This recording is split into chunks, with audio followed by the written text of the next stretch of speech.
Kita cinta kepada Allah sementara kita nggak tahu Allah sudah cinta kepada kita. Sementara ada banyak para pesaing. Ketika kita hanya 5 waktu sholat, ada orang yang di samping 5 waktu dia juga malamnya qiyamul lail. Ketika saya sudah sholat 5 waktu dan qiyamul lail, ternyata ada juga hamba Allah yang kalau sudah qiyamul lail hatamkan Quran. Ternyata di samping itu siangnya dia bersolawat, malamnya dia beristighfar, kita tidur misalnya. Banyak banget pesaingnya. Jadi kita tuh di mata Allah cintanya segede apa?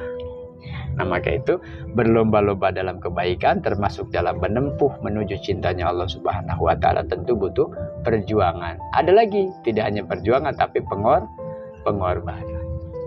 Ngantuk saya, lelah saya korbankan demi mendapatkan cintanya Allah, demi mendapatkan ridhonya Allah.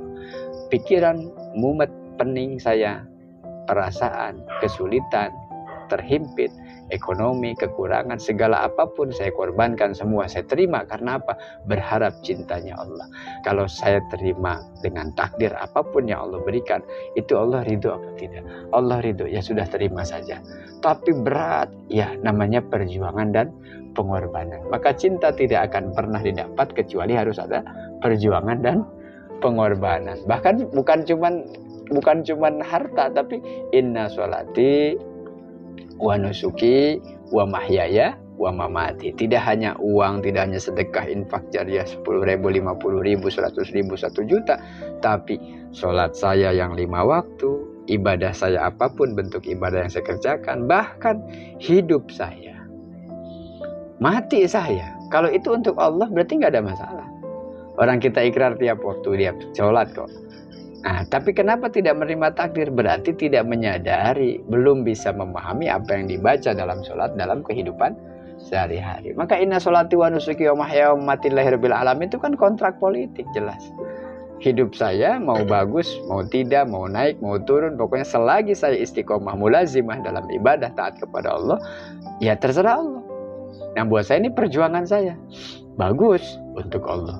Andai datang kematian, mudah-mudahan Allah terima iman Islam dan diampuni segala dosa-dosa, itu juga terserah Allah. Karena hidup saya buat Allah, mati saya juga buat. Ini tanamkan di dalam hati. Begitupun kepada keluarga, kepada istri dan anak. Kamu berbakti kepada suami wajib, tapi taat kepada Allah juga wajib. Ada aturan bagaimana suami mengingatkan istri, bagaimana istri mengingatkan suami. Kamu disuruh sama ayah, wajib nurut, wajib selama tidak menyuruh kepada kemaksiatan, keburukan. Tapi ketika Allah perintah juga, jangan sampai dilalaikan.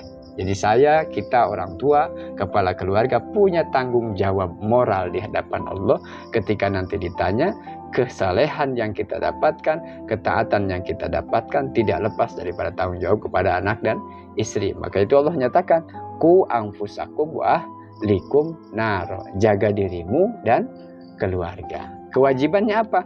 Mengingatkan, menyuruh, mengingatkan terus-menerus, jangan sampai bosan. Pada akhirnya ya tawakal kepada Allah. Ya sudah saya usahakan, sudah saya perjuangkan, sudah saya ingatkan, tapi saya serahkan kembali kepada Allah. Ya muqallibal qulub, ya Allah yang maha membolak-balikan hati, maka mudahkanlah, luluhkanlah hati anak, hati istri, hati saudara, keluarga, jamaah, supaya mudah untuk taat kepada Allah.